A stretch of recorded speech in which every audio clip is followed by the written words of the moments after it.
ನಿನ್ನೆ ಘಟನೆ ಗೊತ್ತಿದ್ದಾಗಿದೆ ಇಮಿಡಿಯೇಟಾಗಿ ಅದು ಅಲ್ಲಿ ಒಂದು ನಮಗೆ ಕಂಡಂತಂದರೆ ಆ ಹೆಂಗಸಿನ ಮೇಲೆ ನೀವು 3 ನಾಟ್ಸ್ ಹಾಕಿದ್ದೀವಿ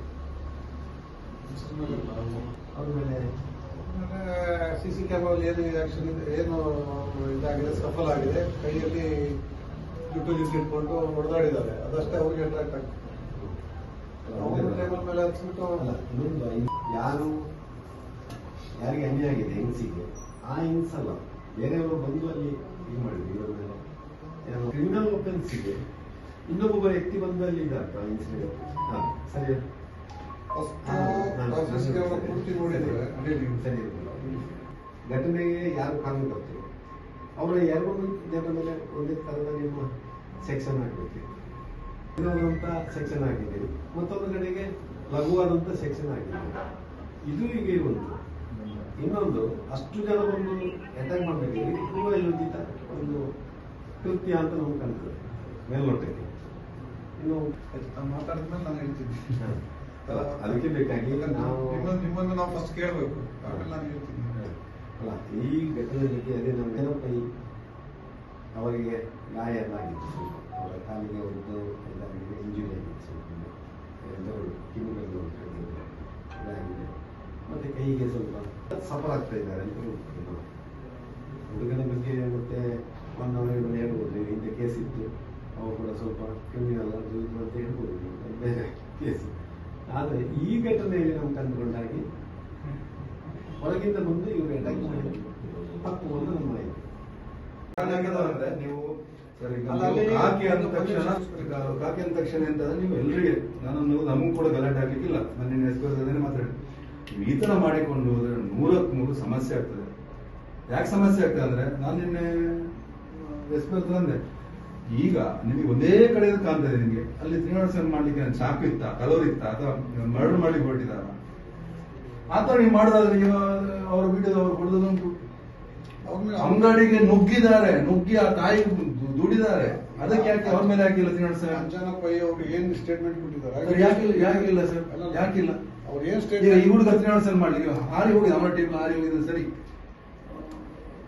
ದುಡ್ಡಾಡ್ಕೊಂಡಿದ್ದಾರೆ ಅದಕ್ಕೆ ನೀವು ತ್ರಿನಾಡ್ಸನ್ ಹಾಕಿ ಜೈಲಿ ಹಾಕ್ತೀರಂದ್ರೆ ಅವ್ರು ಏನ್ ಮಾಡ್ತೀರಿ ನಮ್ಗೆ ಏನು ಸಮಸ್ಯೆ ಇಲ್ಲ ನಾವೀಗ ಜಾಮೀನು ತಗೊಳ್ತೀವಿ ಎಲ್ಲ ಯಾರು ಅಂಗಡಿಗೆ ನುಗ್ಗಿ ಹೊಡೆದಿದ್ದಾರೆ ಹೆಂಗಸರ ಮೇಲೆ ಕೈ ಹಾಕಿದ್ರೆ ಇವಾಗ ಕೈ ಹಾಕಿದ್ರೆ ಇವಾಗ ಆಯ್ತು ನಮ್ಗೆ ಶಿಕ್ಷೆ ಕೊಟ್ರಿ ನೀವು ತ್ರಿನಾಡ್ಸನ್ ಅವ್ರಿಗೇನು ಈ ಹೆಂಗಸರು ಈ ತಾಯಿ ಇವ್ರ ತಾಯಿ ಅಲ್ವಾ ಅಂಜನಪ್ಪ ಅವರು ಸ್ಟೇಟ್ಮೆಂಟ್ ಹೇಗೆ ಕೊಟ್ಟಿದ್ದಾರೆ ದುಡಿದಾರ ಒಬ್ಬ ಒಂದು ಅಲ್ಲ ಸ್ಟೇಟ್ಮೆಂಟ್ ಕೊಟ್ಟಿದ್ದಾರೆ ಅವ್ರ ಹೆಸರು ಮಗನನ್ನ ಬಚಾವ್ ಮಾಡ್ಲಿಕ್ಕೆ ಅವರು ಸದಾಶಿವ ಇವರು ಅಷ್ಟ ನಿಂತ ಬಚಾವ್ ಸಾಯಿಸಿದ್ರು.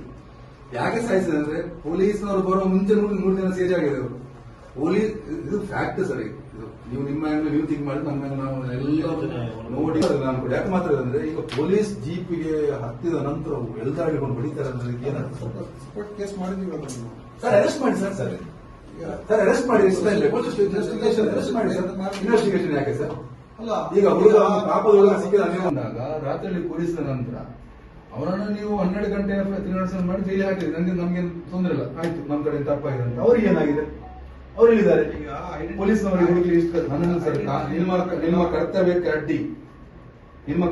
ಅಡ್ಡಿ ನಮಗೆ ಏನು ಸಮಸ್ಯೆ ಇಲ್ಲ ನಾವು ಫೇಸ್ ಮಾಡ್ತೇವೆ ಅವರು 100 ಜನ ಸೇರಿ ಅವರು ಇನ್ನು ಥ್ರೆಟ್ ಕೊಟ್ಟಿದ್ದಾರೆ ಇಲ್ಲಿಗೆ ಬಿಡುದಿಲ್ಲ ಅಂತ ಥ್ರೆಟ್ ಕೊಟ್ಟಿದ್ದಾರೆ ನಾನನ್ನೋದು ನಮ್ಗೆ ಥ್ರೆಟ್ ಅಲ್ಲ ಹಿಂದೂ ಇರ್ಲಿ ಮುಸ್ಲಿಂ ನಾವು ಎಲ್ಲರೂ ಒಟ್ಟಿಗೆ ಒಗ್ಗಟ್ಟಾಗಿ ಬದುಕಬೇಕು ಇರುವಂತದ್ದು ನನ್ನನ್ನು ಪೊಲೀಸ್ನವರ ಜೀಪಿಗೆ ಬಂದು ಜೀಪನ್ನು ಅಲ್ಲಾಡಿಸಿ ಅಲ್ಲಿ ಹಾರಿ ಹೊಡಿತಾರೆ ಅಂದ್ರೆ ಎಲ್ಲಿ ಹೋಯ್ತು ಸರ್ ಯಾಕೆ ಸರ್ ಅರೆಸ್ಟ್ ಮಾಡಿಲ್ಲ ಐಡೆಂಟಿಫೈ ಮಾಡಬೇಕಲ್ಲ ಐಡೆಂಟಿಫೈ ಮಾಡಬೇಕು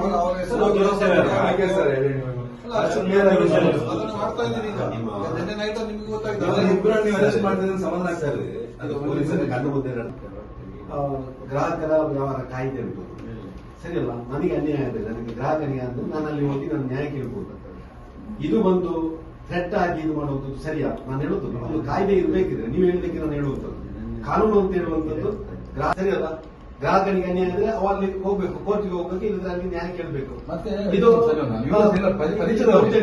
ಪರಿಚಯದವರೇ ಅಲ್ಲ ದೌರ್ಜನ್ಯ ಇದು ಥ್ರೆಟ್ ಆಗುದಾ ಯಾರನ್ನು ಗಂಡಸರನ್ನು ಕರ್ಕೊಂಡು ಇದು ಮಾಡುದಾ ನಾನು ಹೇಳುದು ಲ್ಯಾಮಿನೇಷನ್ ಮಾಡಕ್ ಹೋಗಿದ್ರು ಪ್ರಾಪರ್ ಅವರು ಮಂಡ್ಯಕೋಲು ಸುಳ್ಯದವರು ತಾಲೂಕು 1 ಗಂಟೆಗೆ ಹೋಗಿದ್ದಾರೆ 1 ಗಂಟೆಗೆ ಹೋಗಿ ಇದನ್ನ ಆಧಾರ್ ಕಾರ್ಡ್ ಜೆರಾಕ್ಸ್ ಮಾಡಿಕೊಡಿ, ಬರ್ತ್ ಸರ್ಟಿಫಿಕೇಟ್ ಲ್ಯಾಮಿನೇಷನ್ ಮಾಡ್ಕೊಳ್ಳಿ ಕೇಳಿದ್ದಾರೆ. ಅದು ಸ್ಟಕ್ ಆಗಿದೆ. ಆಮೇಲೆ ನಮ್ಮ ಓನರ್ ಇಲ್ಲ, ಅವ್ರು ಮನೇಲಿ ಇದ್ದಾರೆ, ನೀವು ಹೋಗಿ ಬನ್ನಿ, ಆಮೇಲೆ ಬರ್ತಾರೆ ಅಂತ ಹೇಳಿದ್ದಾರೆ. ಸೊ ಮತ್ತೆ 3:30ಗೆ ವಾಪಸ್ ಬಂದಿದ್ದಾರೆ. ವಾಪಸ್ ಬಂದಾಗ ನಾವು ಅಬ್ರಾಡ್ಗೆ ಹೋಗ್ಬೇಕು, ನಮಗೆ ಈಗ ನೀವು ಇದನ್ನ ಬರ್ತ್ ಸರ್ಟಿಫಿಕೇಟ್ನ ನೀವು ಇದು ಡ್ಯಾಮೇಜ್ ಮಾಡಿದ್ದೀವಿ, ನಿಮ್ಗೆ ತೊಂದರೆ ಆಗಿದೆ, ಇದಕ್ಕೆ ನೀವು ಪರಿಹಾರ ಮಾಡಬೇಕು ಅಂತ ಹೇಳ್ಕೊಂಡು ಇವರ ವರ್ಷ 300 ರೂಪಾಯಿ ಕೇಳಿದ್ವಿ ಅಂತ, ಅಂಗಡಿಯವರ ವರ್ಷ 10,000 ರೂಪಾಯಿ ಕೇಳಿದ್ರು ಅಂತ. ಇಲ್ಲಿ ನೋಡ್ಬೇಕಾಗಿರ್ತಕ್ಕಂಥದ್ದು ಗ್ರಾಹಕ ಮತ್ತೆ ಮಾಲೀಕನ ನಡುವಿನ ವ್ಯವಹಾರ. ನಾನು ಅಂಗಡಿ ಮಾಲೀಕ ಆಗಿರ್ತಾರೆ, ಗ್ರಾಹಕನಿಗೆ ಸಂಪೂರ್ಣವಾದ ಸೇವೆಯನ್ನು ಕೊಡ್ತಕ್ಕಂಥ ನನ್ನ ಕೆಲಸ ಇರ್ತದೆ. ಅವರಿಗೆ ಗೌರವ ಕೊಟ್ಟು ಅವರಿಗೆ ನಿಮ್ಮ ಕೈಲಾದ ಸೇವೆಯನ್ನು ಕೊಡಬೇಕು, ಇಲ್ಲಾಂದ್ರೆ ಅವ್ರನ್ನ ಕನ್ವಿನ್ಸ್ ಮಾಡಿ ಇಲ್ಲಪ್ಪ ಕಳಿಸ್ಬೇಕು. ಅದು ಡ್ಯಾಮೇಜ್ ಆಗಿದೆ. ಡ್ಯಾಮೇಜ್ ಆದ್ಮೇಲೆ ಇದು ಆಗಿರೋದು 1:30-2 ಗಂಟೆ ಸುಮಾರಿಗೆ. ಸೊ ಆ ಮಾಹಿತಿಯನ್ನ ಪೊಲೀಸ್ ಸ್ಟೇಷನ್ಗಾರು ಕೊಡ್ಬೋದಾಗಿತ್ತು, ಯಾರಿಗಾರು ಕೊಡ್ಬೋದಾಗಿತ್ತು, ನಮ್ಮನ್ನ ನಿಲ್ಲಿಸ್ಕೊಂಡು ಬಗೆಹರಿಸಬಹುದಾಗಿತ್ತು. ಅದು ಮಾಡಲಿಲ್ಲ ಅವರು. ನೆಕ್ಸ್ಟ್ ನಮಗೆ ದುಡ್ಡಿನ ವಿಚಾರದಲ್ಲಿ ಅವರಿಗೆ ವಾಗ್ವಾದ ಆಗ್ತದೆ. ನನಗೆ ತೊಂದರೆ ಆಯಿತು, ನನಗೆ ನೀವು ಅಷ್ಟು ಕೊಡಿ ಇಷ್ಟು ಕೊಡಿ ಅಂತ. ಆವಾಗ ಅವನೇನ್ ಮಾಡ್ತಾನೆ, ಜೊತೆಗಿದ್ದ ಒಬ್ಬ ಹುಡುಗ ಮೊಬೈಲ್ ಮಾಡ್ಕೊಳ್ತಾನೆ, ರೆಕಾರ್ಡ್ ಮಾಡಕ್ ಹೋಗ್ತಾನೆ. ರೆಕಾರ್ಡ್ ಮಾಡೋದು as per Supreme Court order, even public ಆಫೀಸಲ್ಲೂ ಕೂಡ ಮಾಡ್ತಾ ಇದ್ದಾರೆ. ನಾನು ಅಬ್ಜೆಕ್ಟ್ ಮಾಡಕ್ ಬರೋದಿಲ್ಲ, it's a public office. So ಅವನು ಕೂಡ ರೆಕಾರ್ಡ್ ಮಾಡಿದ್ದಾನೆ. ರೆಕಾರ್ಡ್ ಮಾಡಿದ್ರೆ ಏನ್ ತಪ್ಪೇನಿತ್ತು? ಫಸ್ಟ್ ಆಕ್ಷನ್ ಸ್ಟಾರ್ಟ್ ಆಗೋದೇ ಅಂಜನಾ ಪೈ ಅವರಿಂದ. ಆ ಕ್ಯಾಮರಾವನ್ನ ಹಿಂಗೆ ಇದು ಮಾಡ್ತಾರೆ. ಅವಾಗ ಕೂತಿದ್ದ ಮಗ ಏನ್ ಮಾಡ್ತಾನೆ, ಟೇಬಲ್ ಮೇಲೆ ಹತ್ತಿ ಇವನ್ ಮೇಲೆ ಅಟ್ಯಾಕ್ ಮಾಡ್ತಾನೆ. ಅಲ್ಲಿಂದ ಸ್ಟಾರ್ಟ್ ಆಗ್ತದೆ. ಈ ರೆಕಾರ್ಡ್ ಮಾಡಿದವನು ದುಡಿದಾನೆ, ದುಡಿ ಕಾಳಿಯನ್ನು ತಿಂದಿದ್ದಾನೆ. ಇದು ಸತ್ಯ ಸಂಗತಿ. ಅದೀಗ ಒಂದು ದಿವಸ ಸಿಗ್ತದೆ, ಇವರು ತಪ್ಪಾಗಿದೆ, ಸರಿ, ಇವರು ಸ್ವಲ್ಪ ತಾಳ್ಮೆಯನ್ನು ವ್ಯವಹರಿಸಬೇಕಿತ್ತು. ಇವರು 1:30 ಗಂಟೆಗೆ ಹೇಳಿದ್ದಾರೆ ಫೋನ್ ಮಾಡಿ, ಈ ತರ ಆಗಿದೆ ಅಂತ. ಇವರು ಬಂದ 4:30 ಮಾಡ್ಬೇಕಲ್ಲ ಸರ್. ಸಿಸಿ ಕ್ಯಾಮರಾದಲ್ಲಿ ಗಲಾಟೆ ಆಗಿದೆ. 1 ನಿಮಿಷ ಫಸ್ಟ್ ಇವರು ಗಲಾಟೆ ಮಾಡಿಲ್ಲ, ನೀವು ಒಂದೇ ಸಣ್ಣ ನಿಂತ್ಕೊಂಡು ಮಾತಾಡಿದ್ರೆ ಆಗ್ತದೆ. ನನಗೆ ಒಂದು 18 ಜನರಲ್ಲಿ 10 ಅರೆಸ್ಟ್ ಮಾಡಿ ಜೈಲಿ ಹೋಗ್ಲಿ ಅವರು. ಆಗ ಕಾನೂನು ಸುವ್ಯವಸ್ಥೆ ನಿಮ್ಗೆ ಕಾಪಾಡಬೇಕಾಗ್ತಿಲ್ಲ, ನಿಮ್ಮ ಕಂಟ್ರೋಲ್ ತಪ್ಪಿದ್ರು. ನಾವೇನ್ ಮಾಡೋದಿಲ್ಲ, ಅವರು ಮಾಡ್ತಾರೆ. ಹೌದು, ಇವರು ಪೊಲೀಸ್ ಜೀಪ್ ಅನ್ನು ಕಟ್ತಾರೆ. ಇವರು ಒಬ್ಬರು ಪೊಲೀಸರ ಒಳಗೆ ಒಬ್ಬರನ್ನು ಕರ್ಕೊಂಡು ಬಂದಾಗ ಅವರ ಮೇಲೆ ಅಟ್ಯಾಕ್ ಮಾಡ್ತಾರೆ, ಹಲ್ಲೆ ಮಾಡ್ತಾರೆ. ಸರ್ ಲೋಕಲ್ ಏಡ್ಸ್ ಅಲ್ಲ ಸರ್, ಅವರ ಮುಖ ಪರಿಚಯ ಅಡ್ರೆಸ್ ಎಲ್ಲ ಸಿಗ್ತದೆ. ಇಂಥ ಒಂದು ಸಣ್ಣ ಘಟನೆಗೆ ನೀವು ಎಫ್ಐಆರ್ ಮಾಡ್ಲಿಕ್ಕೆ ನೀವು 6 ಗಂಟೆ 8 ಗಂಟೆ ತಗೊಳ್ತೀರಿ, ಏನ್ ಕಾರಣ ಏನು? ಅಲ್ಲ, ನೀವು ಪೊಲೀಸರು ಬಂದು ಇಲ್ಲಿ ಅವ್ರನ್ನ ಕರ್ಕೊಂಡು ಬಂದು 12 ಗಂಟೆ ರಾತ್ರಿ ತನಕ ಎಫ್ಐಆರ್ ಮಾಡ್ಲಿಕ್ಕೆ ಯಾಕೆ ಅಷ್ಟು ನೀವು ಕಂಪ್ಲೇಂಟ್ ಆದ ತಕ್ಷಣ 1 ಗಂಟೆಯಲ್ಲಿ 2 ಗಂಟೆಯಲ್ಲಿ ಮಾಡಬೇಕು ಅಂತ ನಿಮ್ಮ SP ಅವರು ಹೇಳಿದ್ದಾರೆ. ಎಫ್ಐಆರ್ ಕೋರ್ಟ್ ಆದೇಶ ಇತ್ತು, ನಾನು ನೋಡಿದಾಗೆ ಇದಾಗ್ಲಿಲ್ಲ. First priority medical treatment, first priority medical assistance ಏನೇನು ಬೇಕು ಅವ್ರಿಗೆ ಕೊಟ್ಟು ಡಾಕ್ಟರ್ ಓಕೆ ಸ್ಟೇಟ್ಮೆಂಟ್ ತಗೊಳ್ಳಿ ಅಂದ್ಮೇಲೆ ನಾವು ಸ್ಟೇಟ್ಮೆಂಟ್ ತಗೋಬೇಕಾಗ್ತದೆ. ಇಬ್ರು ಸ್ಟೇಟ್ಮೆಂಟ್ ಮಾಡೋದು ಹಾಸ್ಪಿಟಲ್. ಇದು ಅಂತ ಘಟನೆ ಅಲ್ಲ ಅಂತ ಹೇಳುದು ನಾನು. ಯಾವುದು ಕೈಯಲ್ಲಿ ಯಾವುದೋ ಒಂದು ಇಲ್ಲಿ ಏನು ಆಗ್ಲಿಲ್ಲ, ಘಟನೆ ಆಗ್ಲಿಲ್ಲ, ಸರಿಯಾ? ತನಿಖೆಯಲ್ಲಿ ನೋಡೋಣ. ಈಗ ಆತನ ಮೇಲೆ ಭರವಸೆ ಕೊಡ್ತೀವಿ, ಸಂಜೆ ಮೊದಲು ಅರೆಸ್ಟ್ ಮಾಡ್ತೀರಿ, ಎಷ್ಟಾಗುತ್ತೆ ಅಷ್ಟು ಮಾಡ್ತೀವಿ. ಅಲ್ಲ ನಾವು ಅಂದ್ರೆ ನಿಮ್ಮ ವಿಶ್ವಾಸ ಇದೆ ಸರ್, ನೀವು ಪ್ರಾಮಾಣಿಕ ಅಧಿಕಾರಿ, ವಿಶ್ವಾಸ ಇದೆ ಮಾಡಿ. ಕೆಲವರು ಕಾನೂನನ್ನು ಸುವ್ಯವಸ್ಥೆಯನ್ನು ಕಾಪಾಡುವ ದೃಷ್ಟಿಯಿಂದ ಪ್ರಾಮಾಣಿಕವಾಗಿ ಬಂದು ತೀರ್ಮಾನ ಮಾಡಿ ನಿಮ್ಮಲ್ಲಿಗೆ ಬಂದಿದ್ದೇವೆ. ನ್ಯಾಯ ಕೊಡ್ತೀವಿ ಅನ್ನೋದು ಭರವಸೆಯಿಂದ ಬಂದಿದ್ದೇವೆ.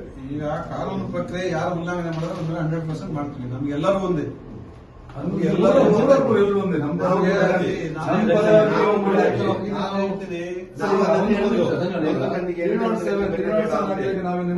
ಮಾಡೋದಿಲ್ಲ, ಅವಶ್ಯಕತೆ ಇಲ್ಲ ಸರ್. ಈಗ ನಮ್ಮ ಹುಡುಗ ನಮಗೆ 3 ಮಾಡಿ ಜೈಲು ಹೋದಕ್ಕೆ ನಾವೇನು ನಿಮ್ಮ ಹತ್ರ ಅದಕ್ಕೆ ನಾವು ರಿಕ್ವೆಸ್ಟ್ ಮಾಡಲಿಲ್ಲ. ನಿನ್ನೆ ಒಂದು ಕಾಂಪ್ರಮೈಸ್ ಅಲ್ಲಿ ಮುಗಿಸುವಂತ ನಿಮ್ಮ ಹತ್ರ ಮಾತಾಡಿದ್ದೆ.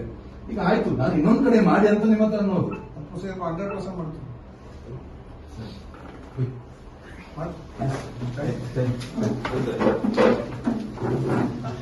ಆಮೇಲೆ ಸ್ಕಫಲ್ ಆಗಿದೆ, ನೀವು ವಿಡಿಯೋ ಮಾತ್ರ ನೋಡಿದ್ರೆ ಆಡಿಯೋ ಏನಂತ ಗೊತ್ತಿಲ್ಲ ನಿಮ್ಗೆ?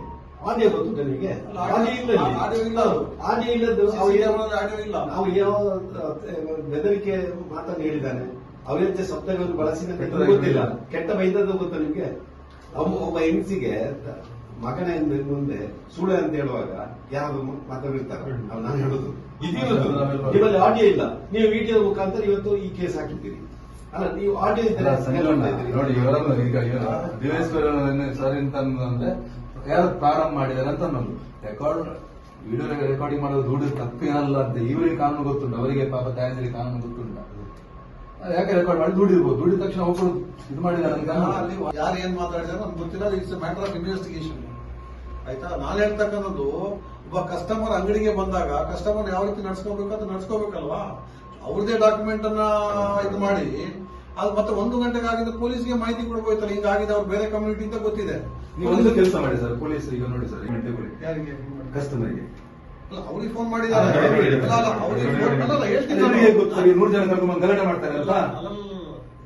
ಗಲಾಟೆ ಫಸ್ಟ್ ಆದಾಗ 100 ಜನ ಇರ್ಲಿಲ್ಲ, ಆಮೇಲೆ ಸೇರಿರೋದು. ಸರ್, ಯಾವಾಗ ಸ್ಟಫುಲ್ ಆಗಿ ಅಂಗಡಿ ಹೊರಗಡೆ ಬಂದ್ರು ಕರೆಕ್ಟ್ ಇದೆ, ಆವಾಗ ಅಕ್ಕಪಕ್ಕದವರೆಲ್ಲ ಜಾಯ್ನ್ ಆಗಿದ್ದಾರೆ. ಪೊಲೀಸಿಗೆ ಗಲಾಟೆ ಮಾಡ್ಲಿಕ್ಕಿಲ್ಲ ಅಂತೇಳಿ ಅವರಿಗೆ ಫೋನ್ ಮಾಡಿದ್ದಾರೆ, ಬನ್ನಿ ಅಂತ ಅಂದ ನಂತರ 3 ಗಂಟೆ ನಂತರ ಬಂದದ್ದು ಇವರು. ಹೌದು, ಅಲ್ಲ ಕರೆಕ್ಟ್ 3 ಗಂಟೆ ನಂತರ ಬಂದಿರೋದು. ಬಂದ್ಮೇಲೆ ಜನರ ಜೊತೆಗೆ ಬಂದಿಲ್ಲ. ನಾನೇ ಹೇಳ್ತಿಲ್ಲ, 1 ಗಂಟೆಗೆ ಬಂದು ಕೊಟ್ಟು ಅವರ ಬಂದೂರ ರಿಲೇಟಿವ್ ಮನೆಗೆ ಹೋಗಿದ್ದಾರೆ. 3:30 4 ಗಂಟೆಗೆ ನಮ್ಮ ಓನರ್ ಬರ್ತಾರೆ ಅಂತ ಹೇಳಿದಾಗ ಅವ್ರು ಬಂದಿದ್ದಾರೆ. ಬಂದು ಅವರವರಿಗೆ ಫಸ್ಟ್ ಅಷ್ಟು ಬೇಗ 200 ಜನ ಸೇರ್ತಾರ. ಆದ್ಮೇಲೆ ಯಾವಾಗ ಅಂಗಡಿಯಿಂದ ಕಳ್ಳಾಟ ಮುಕ್ಕಾಟ ಮಾಡಿ ಹೊರಗಡೆ ಬಂದ್ರು ಅವಾಗ ಜಾಯಿನ್ ಆಗಿದ್ದಾರೆ. ಪ್ರೀ ಪ್ಲಾನ್ ಮಾಡ್ಕೊಂಡ್ ಬಂದಿರೋದು ಎಲ್ಲೂ ಕ್ಯಾಮರಾದಲ್ಲಿ ಇಲ್ಲ. ಅದನ್ನ ಹೊರಗಡೆ ಕ್ಯಾಮರಾ ಇದೆ, ವಿಡಿಯೋ ಮಾಡಿರೋದಿಲ್ಲ, ಎಲ್ಲ ಕೂಡ ಡೀಟೇಲ್. ನಮಗೆ ನ್ಯಾಯ ಬೇಕು. ನಮಗೆ ಯಾರು ಒಂದು ನ್ಯಾಯ ನಮಗೆ ಮಾತ್ರ, ಪೊಲೀಸರಿಗೆ ನ್ಯಾಯ ನೀವೇ ತಗೋಬೇಕು. ಯಾಕಂದ್ರೆ ಅವರು ಕರ್ತವ್ಯ ಶಾಂತಿ ಸುವ್ಯವಸ್ಥೆ ನಿಮ್ದು ಇದಾಗ್ತದೆ ಸರ್. ನಾವು ಕೂಡ ಅದಕ್ಕೆ ಬದ್ಧರಿದ್ದೇವೆ, ನಾವು ಸಪೋರ್ಟ್ ಇದ್ದೇವೆ. ಯಾಕಂದ್ರೆ ಇಲ್ಲ ನಮ್ಗೆ ಆಗ್ತದೆ, ನಾವು ತಲೆ ತಗ್ಗಿಸಿ ಬದುಕುವಂತ ಪರಿಸ್ಥಿತಿ ಹಿಂದೂ ಸಮಾಜ. ಅದಕ್ಕೆ ನೀವು ಹಲ್ಲೆ ಮಾಡಿದವರು ನಾನು ತಮ್ಮ ಗಮನಕ್ಕೆ ತರೋದು, ಇದು ಇಶ್ಯೂ ಅವರ ವೈಯಕ್ತಿಕ ಯಾವುದೋ ಒಂದು ವ್ಯವಹಾರದಲ್ಲಿ ಆಗಿರ್ತಕ್ಕಂಥ ಇಶ್ಯೂ ಇದೆ. ಎಲ್ಲದಕ್ಕೂ ಅವರು ಆ ಕಮ್ಯುನಿಟಿ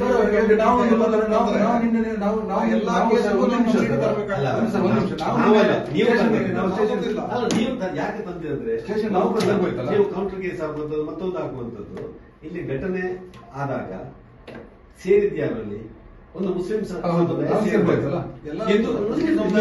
ಹಿಂದೂಗಳು ಗಲಾಟೆ ಮಾಡ್ಲಿಕ್ಕೆ ಹಿಂದೂಗಳು ಬರಲಿಲ್ಲ, ಇದ್ರು.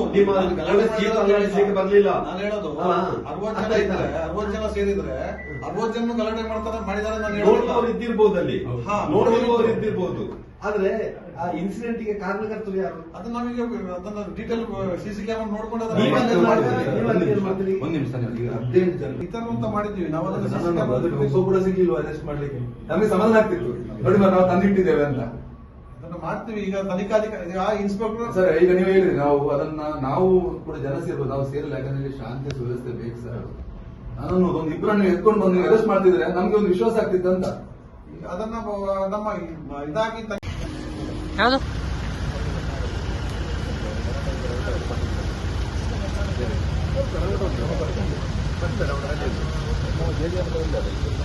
$780 ಕೊಟ್ಟು